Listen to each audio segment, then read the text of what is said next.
Welcome to Lynn Cullen Live. Talk radio without the static. Email your questions and comments to lynncullenshow@gmail.com. And now your host, Lynn Cullen. Hey there, how you doing? Welcome to the show, even if it's a little bit late. Had some technical issues. They've been corrected. I hope you guys have hung in there. Here I am. Beautiful Monday morning. Sun is out. And last time I talked to you, I think I always end on Thursday saying, well, I don't know what's going to happen in between now and the next time we talk. What was it? A few hours after I said that, Trump got indicted. I apparently was not as surprised as he was, which is mind blowing that he and his incredibly crack team of attorneys had decided that the case was dead in the water or something. Well, so we got some big news ahead of us, big news days. Going to be something. I've said it many times in the last 10, 15 years, but fasten your seatbelt. Oh, boy. So Trump's going to fly off to New York, apparently, this afternoon. He's going to hide out in his tower, and then tomorrow he's going to get fingerprinted. Apparently the mugshot is up in the air. So much for everybody gets treated the same. The thing is about news, the way we do it these days, especially cable news, is it's mostly conjecture. Why can't I say that today? Conjecture. And God knows there's been a lot of it. There has been some educational stuff about, the legal aspects of the case, the importance of this historically, all of that. But, we're just going to have to watch it play out. But one thing that I don't know got as much attention, which I think is perhaps almost as large, is that the day after Trump got indicted, Fox News got hit with a declaration by the judge in their libel case that is devastating. So knowing that within about 24 hours, Trump gets indicted and Rupert Murdoch gets punched in the gut. Fox News punched in the gut is just wondrous, just incredible. If you hadn't been following the libel case, which we know is the strongest case that has in memory, a case that has a potential for winning, given that the law regarding libel and slander as it relates to news operations is extremely difficult. Nobody can win it. You have to prove absolute malice and knowledge that the station or the speaker or the newspaper knew full well that what they were saying was a pack of lies. That kind of evidence is very hard to come by. But Dominion's got it. And the judge who's been hearing this flat out said that the evidence that has been developed thus far in this court, I'm going to quote him, is crystal, and he put that in caps, is crystal clear that none of the statements relating to Dominion about the 2020 election are true. So the judge in the case has said Fox was disseminating knowingly false information night after night after night. And because of that, the next thing that happens is they pick a jury and it goes to trial. And that jury is going to decide how much damage was done to Dominion, but also gets to decide, as we've come to know in civil cases, punitive damages. This could be billions and billions and billions of dollars. This trial could mean that some of the lying SOBs on Fox are going to have to come into a court of law, take an oath of office, and be questioned and cross-examined as well. So it's clear that the case that that Fox is arguing is dead in the water.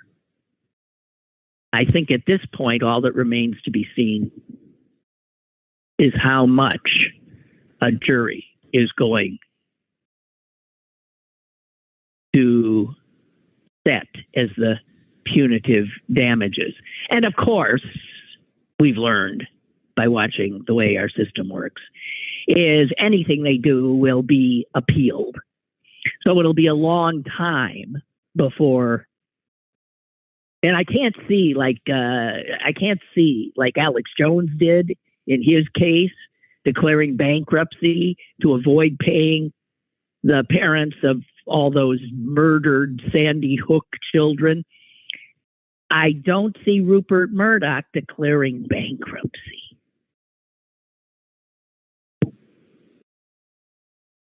So this, I got to tell you, we got two really consequential cases, both of which are finally bringing some of what has been making us insane for the last 8 years come and more, that there might finally, there's a hint that the system is going to hold these people who have undermined our democracy, going to hold them to account.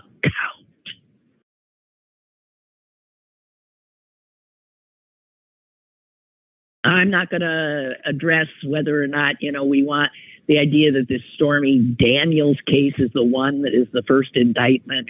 Yeah, it's not. It seems like that shouldn't be it. It doesn't matter. It doesn't matter. He's been indicted, finally. And I would think that with the initial indictment in New York, it might make it easier for others, Atlanta, the Justice Department, to follow suit. They won't have to worry about being the first. So the pile-on can start up. I'm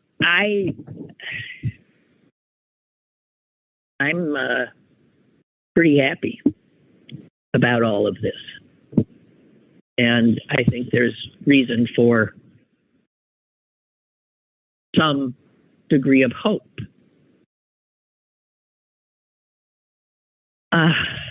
So,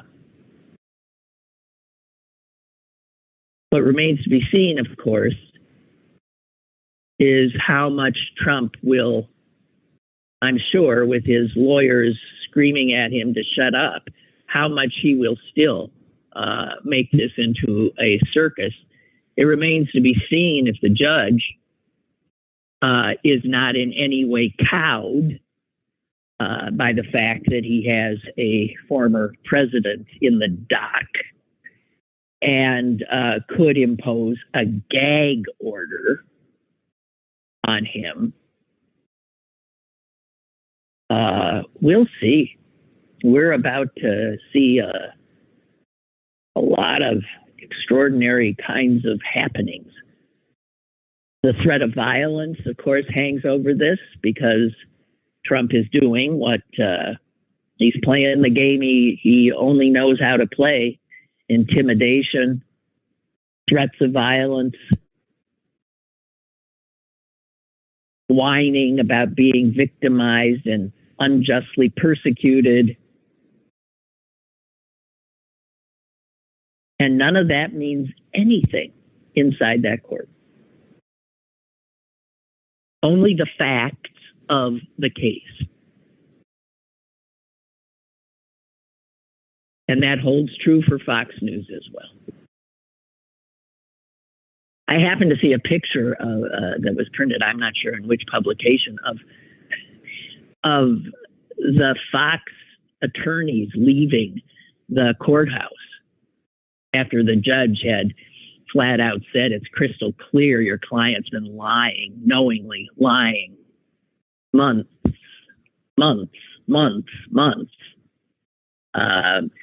And boy, the guy really looks sick. He looks sick.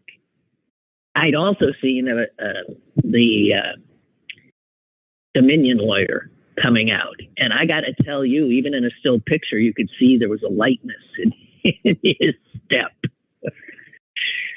Oh my! The thing is, I saw somebody say that, you know, with these kinds of things now happening, with finally our slowly moving legal system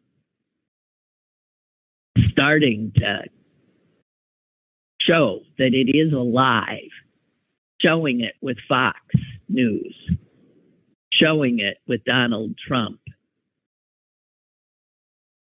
I saw some legal person saying that these two cases and the judgments that may come from them could break, the phrase was break the fever. In other words, that somehow this will cleanse us and the U.S. will be free of the nightmare that we have been enduring, that we can start crawling out of the rabbit hole. And the crazies will have to start climbing back under, oozing back under the rocks that they used to hide under.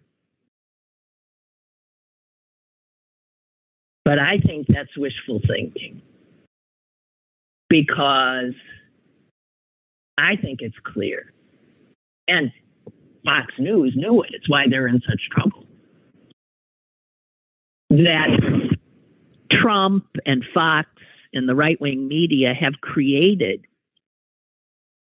a huge audience, a huge block of citizens, of voters, of viewers, of listeners who don't want to hear anything other than what they want to hear.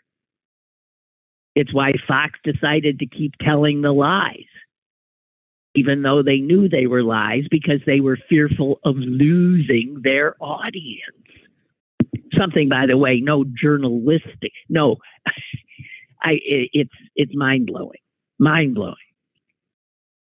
So with people that far gone, I don't know that any of this, and in fact, Trump apparently now is like way far ahead in all the polls of who the Republicans want. He's raising money hand over fist about this because the grifters got to grift. And the fact that he's lost court case after court case, the courts have found that so many of his business dealings were fraudulent. That hasn't bothered the people who think he's Jesus incarnate. The fact that judges, Republican, Democrat, even Trump-appointed judges all over the country, various jurisdictions, all said that the election was absolutely kosher, that what people were saying that it was somehow stolen or rigged was wrong, had no impact at all. So you still have a majority of people who are Republicans thinking it was rigged. So they're impervious. They're impervious. The fever ain't going to break. In fact, it could be the fever will spike, but we got to see this through. I don't know. I don't know.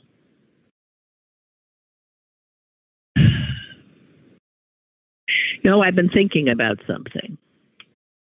I've been thinking about the fact that the idea behind a democracy is that the majority rules. In our democracy, because of checks and balances, it's slightly more nuanced. The majority rules, but minority rights can and will be protected, supposedly, by the judicial branch, mostly. All of that is now, questionable, which is why so many of us are engaged in so much hand-wringing. Because I think what we have in this country now, and in some places absolutely have, is not a democracy, but is truly entrenched minority rule. That even though the people speak and say, this is what we want, it's not what they get because the minority has captured the engine of governmental power. The Republican Party is a minority party in this country. It has lost every national election, right? It doesn't matter. They lose. When people go to the polls, they vote in a national election for a Democrat to be the president. It doesn't matter. It doesn't matter. They lose the vote and get the position. And that's because of our ridiculous electoral college, which undermines majority rule. But if you look at certain states in this country that are clearly now minority ruled, where if you are a member of the majority, it doesn't matter. Your vote doesn't matter because the minority party has managed to grab hold of the engine of the legislatures and has gerrymandered, redrawn districts so that there is no way, almost no way, that the majority can in fact win. I saw something that just blew me away. It was about my home state of Wisconsin and how in I guess it was the last, it was how, here, it was Joe Biden. Okay. Joe Biden won Wisconsin. But if you looked at it district by district, he carried only 37 of 99 districts. That is what gerrymandering does. Most of the people wanted him, but if you break it down the way the state legislature gets formed, the Republicans end up with essentially a super majority. They're actually one vote shy in one of the houses. And you're seeing a lot of stuff about how an election tomorrow in Wisconsin, simply to fill a seat on the Supreme Court there, might be the most important election in the country this year. Because if the Democrats lose that, Wisconsin will essentially not be a functional democracy anymore. It's over. The Republicans will have captured absolutely everything. And when they have power, boy, they are not bashful about using it. So that even though, again, statewide, much like in the country, we vote for Democrats, but get Republicans. In Wisconsin, they vote for a Democratic governor statewide, but because of the gerrymandering, he has a legislature which has stripped him of all his powers and can override his vetoes. And the Supreme Court, which has been captured as well, signs off on all. Oh, that gerrymandering's fine. I don't see anything wrong with those districts. Democracy is alive and well. And so Wisconsin is looked at as the canary in the coal mine. And,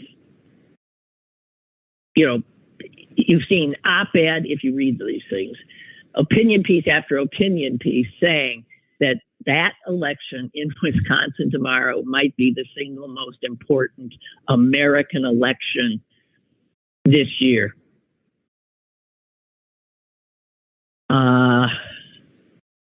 And obviously as a native, boy, I'm pulling for the Democrat to win. We have a call, I think. Hello? Hi, Lynn. This is Beth. Hi, Beth.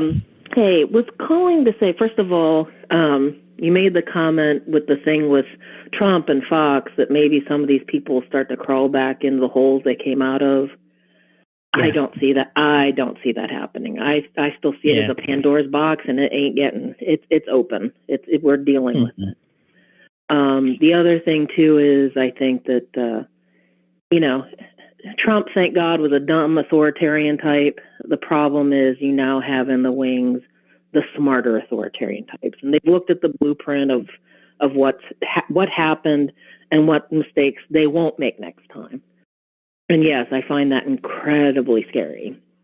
As far as the Fox lawsuit, would we really be surprised if at some point, considering you have Paul Ryan, who sits on the board of News Corp or 21st Century Fox, that we're not going to have legislation now limiting damages in situations like this legally? You know, and whether they're calling it under part of tort reform or whatever they're going to say. I just see that.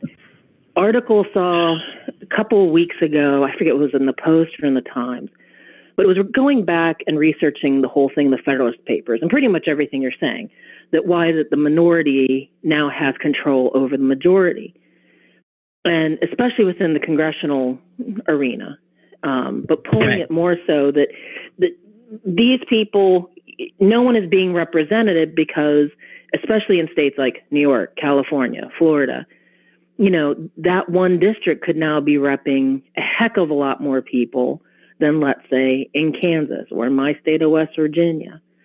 And I guess in the Federalist Papers, it never had an amount of how many representatives you could have. That if the Dems really wanted to increase the amount of congressional people that you have, this way, you know what, you're cutting down on lobbying money, because it's going to get really expensive to now have 500 representatives that you now have to kind of shell out and pay for. It was just a real interesting way of getting big money out of our representatives, but actually bringing our Congress back to our Congress. What, to make the House... Make the House bigger. Larger. Yes. And that can be done, that's not a constitutional amendment. No, because nowhere in the Constitution did it stated the age you had to be to run for the office, right, and we had a number for the Senate, but it never stipulated about what size House of Representatives we could have.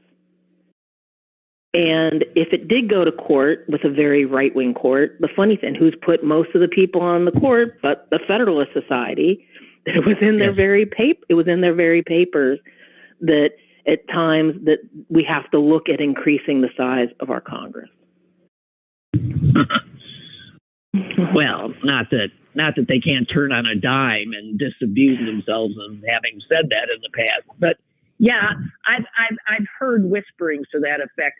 I can't imagine it's doable until we get more people inside of the Congress that would entertain the idea.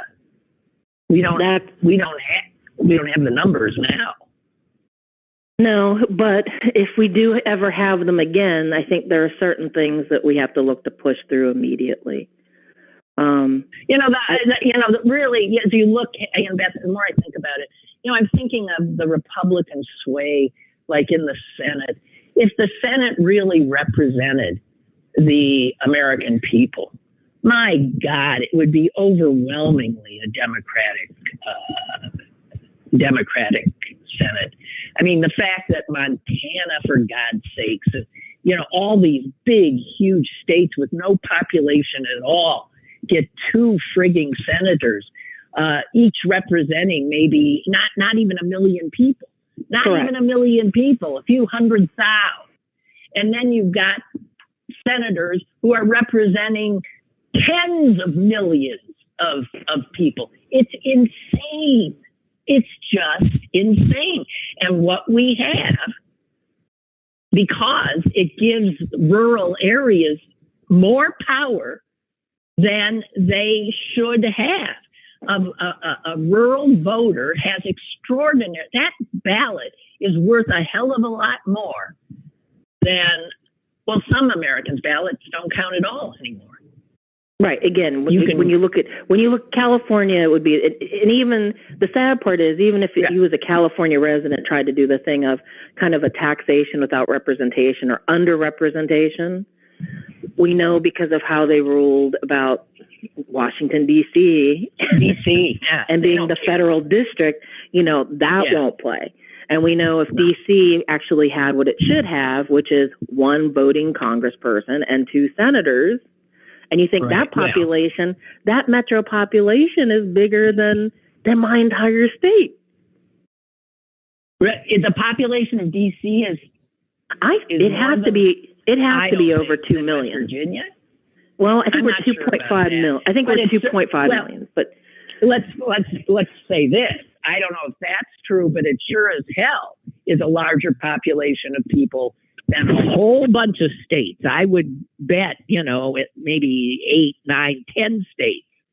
Again, so we have Americans who are literally denied representation, fair and equal representation.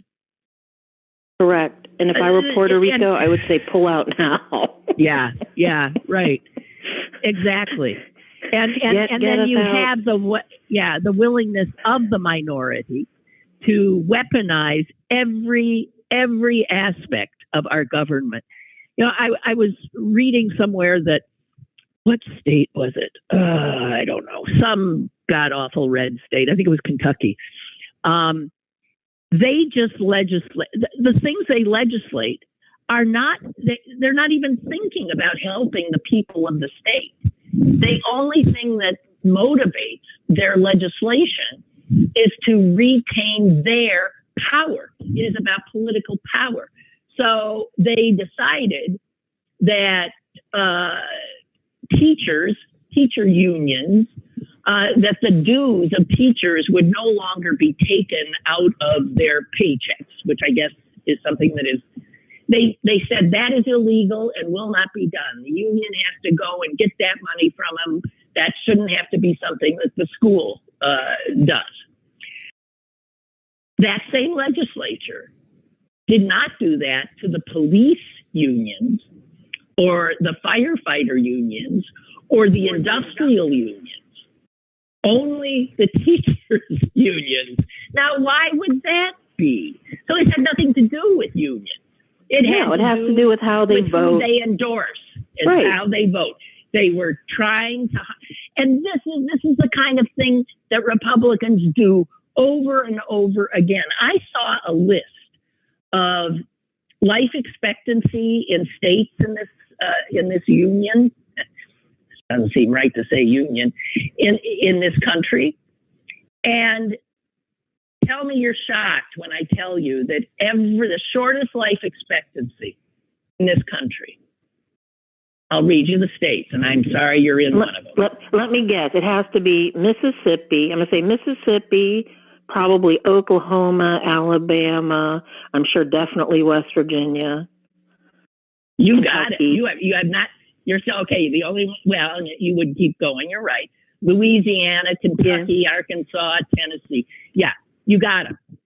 The longest, all red states, because Republicans don't care about their people. They care about their power, and their people literally have as much as 5, 6, 7 years less life because of their refusal to deal with health care, all of the things that they did. They kill their own people. The longest life expectancies? California, Washington State, Oregon, New York. No, New York isn't there. Oh, okay. Hawaii. Okay. Hawaii, Washington, Minnesota, California, Massachusetts, Oregon, Vermont. Yeah, there you go. So you want to stay alive. You live in a state governed by Democrats. You want to die early, young, miserable, and impoverished, but owning the libs, you go to a red state. Well, and the thing is, we've had this conversation, but Democrats are the worst about their own branding, their own messaging. Oh, God. I mean, they shoot themselves in the foot every single time. And it's the fact of just like this, when you look at life expectancy, the fact of voting against their interests, things that we do that are positive that we don't articulate that, hey, this is something we did, not they did. It's just, it's bad. It's very bad anymore. And we need to have I wish we'd have someone in our party heading it that was just more dogmatic than what they are. And I know Biden's technically the head, but whoever's running the DNC, which I think was the senatorial loss for South Carolina, we just need a stronger person in there. We need more than one strong person. No, yeah. You need you almost need you need the bombastic type of a Rahm Emanuel in there, but not with his baggage. You know who I think is, there's a lot of strong voices on our side. I think our current minority House, Hakeem Jeffries, is really well-spoken. You don't? I've not been a fan. I've not been a fan of his. I don't know. I didn't think he was ready for that primetime spot yet in watching his career. One other thing, but you brought up about the whole Kentucky thing. And watch, that's now going to happen, and how it'll probably wind up in my stupid state legislature. I'm sure it'll wind up in Ohio and all these other new Republican states. Democrats, this is where you need to say, hey, you know what? If you're going to do a law that's an original law, not coming out of some think tank that gets plugged into here that now shows up in every other state, which is what seems to be happening. I forget what it's called, that legislative group in D.C. that drafts this crap and sends it off to all the minority-controlled and red legislatures, and they just pass it. Yeah, exactly. Somebody puts it in. That's Start right. putting out there. Well, they share the way. Here's how we retain our minority power, and here's how we screw our people and screw up the Dems here, and infuriate the libs. Mm-hmm. And that's all they're doing. They have no policies. That's why. What are Republicans going to run on in 2024? Have they done anything other than terrorize transsexuals and drag queens? I mean, what the hell are they going to run on? Wokeism, CRT? It's like fantasy. They're going to go by whatever is polling heavy at that time, and you can bet, I'm going to say Fox, definitely, especially their nighttime lineup. They're going to start testing different things and see what starts getting the reaction. And then that's what they're going to use. That would be my guess. But thank you so much for the conversation. Oh, thank you, Beth. Appreciate it. Hank, watch yourself there in that red state you live in. Well, luckily, we're in the only blue county in the entire state. Hey, and your jerk Senator Manchin is, he's spending all his time and energy trashing Biden so Manchin can get reelected, and considering a third party thing that's starting to happen with such notable jerks from the past as what's his name, Lieberman, vice presidential. You can't even. Well, don't forget, I forget who Lieberman with Connecticut. There was some hedge fund thing he was with, too, because he was also tied in with Linda McMahon, as well. But Manchin, he keeps throwing out there this thing, he's gonna take Biden on and run for president. And could I see him doing that? Because I think he just wants to have more money, so now he has more control, either doing his own think tank or whatever it is, but he can raise, a lot more money, I think he thinks. Is he up against a serious fight if Justice runs? Absolutely. Justice is loved in this state.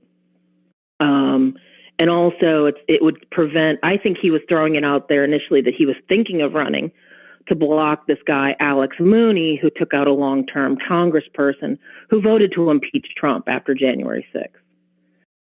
So he took him out, the Republican out. This guy basically said, I'm running for Congress and then I'm running for Manchin's seat.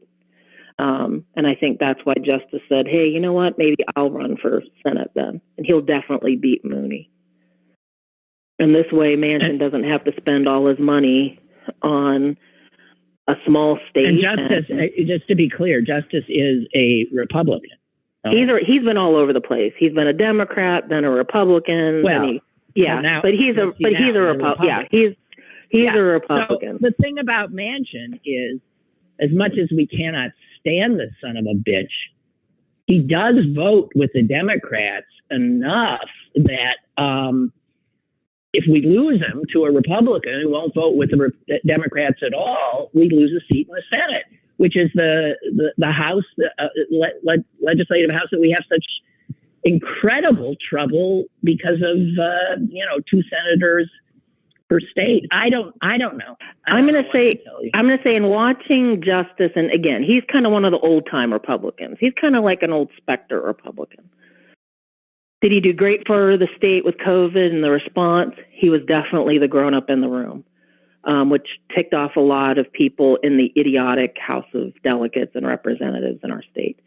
So you're saying he might be because you know what, Lynn, different than Manchin. I don't think. Yeah, I mean, the thing is, I would, honest to God, think that Justice might be more if a woman's right issue came up more than Manchin. And here's what I'm going to say. In last year, he bucked the party big time and actually put in his own money for ads because there was this whole thing of we're going to repeal personal property tax, which is great for most people. the thing that was hidden in there also was that machine shops and mines and, factories that have equipment, their personal property tax on that equipment would also go away, which was hitting the general budget big time. Like, that's where it really got sucked up. Every single Republican was for it. He actually did his own lobbying effort and went from town to town to town saying, look, I know this sounds good. I'm going to make that happen, but not that we're losing this much money. Like, this law benefits me. I'm rich. It doesn't benefit you. So he has a little bit of that cowboy in him, too. Well, I guess I don't think it's any different. We'll see. Manchin or Justice, they're both. It won't be good. Okay. On that uplifting note. Thank you. Bye. Okay. Yeah. Bye. Oy, oy, oy. Okay. See, I don't have to depress you every day. I can get a caller like Beth from West Virginia to do it. There was a piece written, I think, in the Washington Post, I forget by whom, who lives in Kentucky, and he talks about what it's like to live in a state where the government obviously hates your guts, being in the minority in one of these, being a Democrat in one of these red states. And, he pointed out something in it that's amazing. Kentucky is what? Kentucky is where you got, oh my God, that's Mitch McConnell, right? The senators are Mitch McConnell and that awful Rand, what's his name? Rand Paul. I mean, the worst of the worst. And yet, those same voters who vote for them elected a Democrat the governor. So that suggests to me again that these Republicans gerrymander. And the only way any Democrat wins anything is in the general state election where those congressional districts, gerrymandered districts, don't kick in. And so you've got this Democratic governor who, even if he exercises his prerogatives as a governor, like vetoing some noxious anti-transgender bills that these jerks have passed, they override the veto. And he talks about what makes sense. He talks to people who live in red states who are Democrats who say, should we just get the hell out of here and move someplace else? I think the opposite is true. I think what you want to see is Democrats moving into like Montana. Why can't we get a bunch of young progressive people just starting their lives to, all you need really is, 30,000 to sign up and move to one of these godforsaken Western states, big square states, and take those two senators and put them on the Democratic side. In my dreams.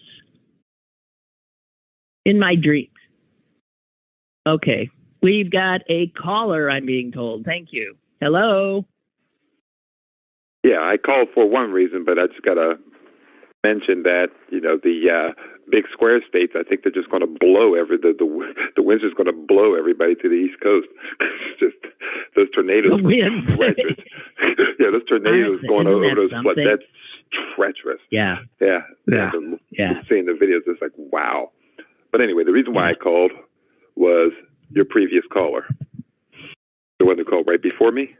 I was like, wow, what a great call. Say, I don't listen every day like I used to back in the day. I don't know if she's called before. It was a great call, and it wasn't a guy. I was like, oh, geez, I'm sorry. I got to call and say this. I said, this is, that was a nice conversation, very informative. And all that. And it wasn't one of, somebody like me, one of the guys who call all the time. It's like, what a great call. Yes, thank you for noticing that. And I was very grateful. Beth calls, but not a lot. Yeah. Beth is the person who works in the film industry, actually. Okay. So she's often, telling us about what's going on in the film. That's why we're getting the big picture, huh? Oh, God. God. Yeah, but yeah, I really, I said, wow, what a great. I was sitting there listening, and I'm going, this is a good call. And then she kept going and kept going and kept going. I was like, wow, she needs to call more often. Okay, if you she hear can. that, Beth? You hear that? You got to call more often. Yeah. Well, it's true. That's why, some people say that little girls need to go to all girls schools because the boys sort of, are the loudmouths. But I think that has changed. I mean, I think, girls are stepping up. Oh, Did you absolutely. watch the basketball? Did you watch the basketball game yesterday? Geez. I played basketball from from the age of 10 to I was 17. And I haven't watched basketball since I left high school, but I know the controversy. I know what happened because Facebook and a woman on Facebook. What do you know from what they were? They're amazing, these players. So what is Facebook saying? There was the one person, the one woman that posted was talking about trash talking. Oh, come on! This is getting. One of the Louisville players, sort of did a little taunting of the one who got the Iowa player who got all the attention, this amazing Lynn Cullen, I think her name. I don't know what the hell her name is. Anyway, but she lost. She didn't win. And she always had this thing she did. I forget what where she puts her hand in front of her face, like, I can't see you or you can't see me or I don't know. So the player from Louisville, did it to her and really called her attention to it. Hey, babe. And then also held up her finger like I'm going to have a ring on mine. Men in all sports do that all the time. A woman does that and all hell breaks loose. The poster that I'm talking about agrees with you 100%. That's what it was about. She basically said the same thing about men. Well, so everybody came down. Also, just to add a racial element, since we can't have a gender element here, two women. The one they're all squawking about, taunting, is black and won, and the one who lost is white. And I'm sure that has something to do with some of the way people are feeling. The interesting thing about it was a white woman and saying exactly what you're saying. So I just had jumped in because it was a white woman saying exactly what you're saying about the racial element, the woman element, and how women, the hidden misogyny inside some women, So and like I said, I played basketball because I was like a little tiny, I'm like average size, I'm like 5'11". But I played forward. I played under the boards, and I only weighed like 155, and and the guys, big guys, the forwards, they would like talk trash on me when I'm under the boards with them, and then when I jumped way over their heads and pulled down the rebound, I would go, "Stay down, punk." I'd just say, "Stay down." I started talking trash. It's part of the game. I was like, of course it is. I said, you remember Muhammad Ali was the biggest trash talker ever. I don't think anybody's matched him yet. God. Yeah, I think it's part of the game. True. Yeah. Thank you. But thanks, Clarence. I really appreciate this call. Thank you. All right, thanks. Okay. Thanks. Bye.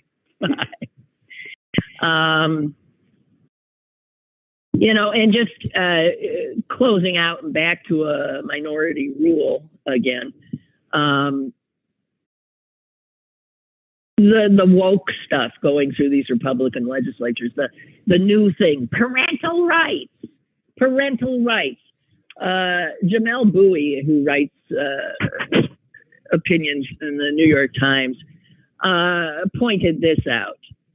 Parental rights, you may have noticed, never seem to involve parents who want schools to be more open and accommodating toward, gender nonconforming students. It's never, you don't hear about parental rights for parents who want their students to learn more about race and identity and the darker sides of our history And you never hear about parental rights when schools, are wanting to take books off the bookshelves.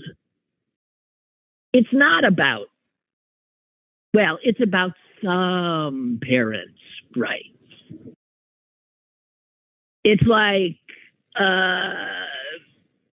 when the right wing starts squawking about rights, they're talking about rights for them, for people who think like they do. And he says it is meant, these parents' rights movement, which is now big. This is how the Republican Youngkin won, where is that? In Virginia.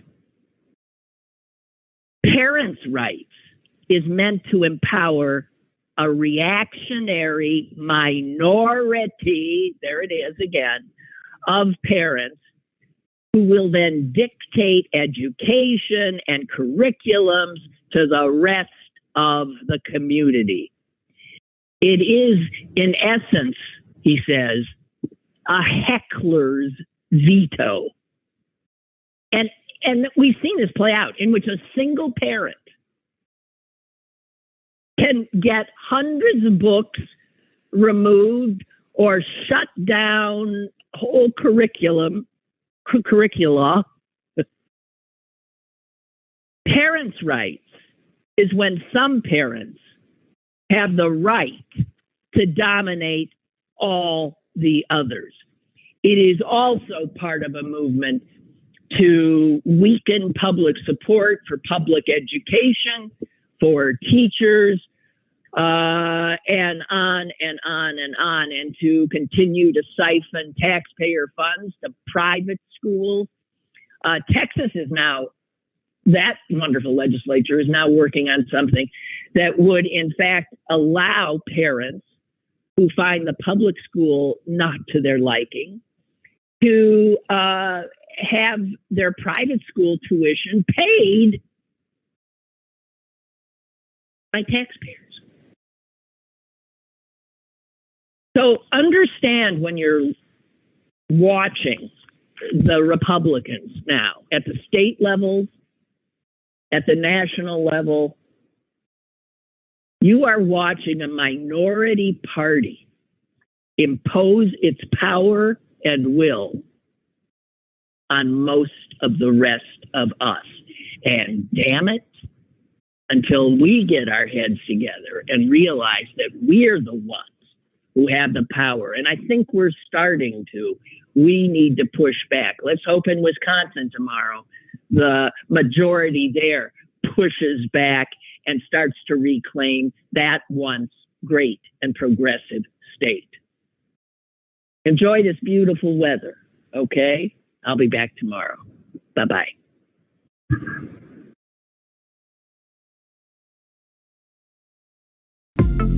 Lynn Cullen Live, Monday through Thursday from 10 a.m. to 11 a.m. and archived at pghcitypaper.com. The opinions expressed on Lynn Cullen Live are those of the host and do not necessarily reflect the viewpoints of Pittsburgh City Paper or its advertisers.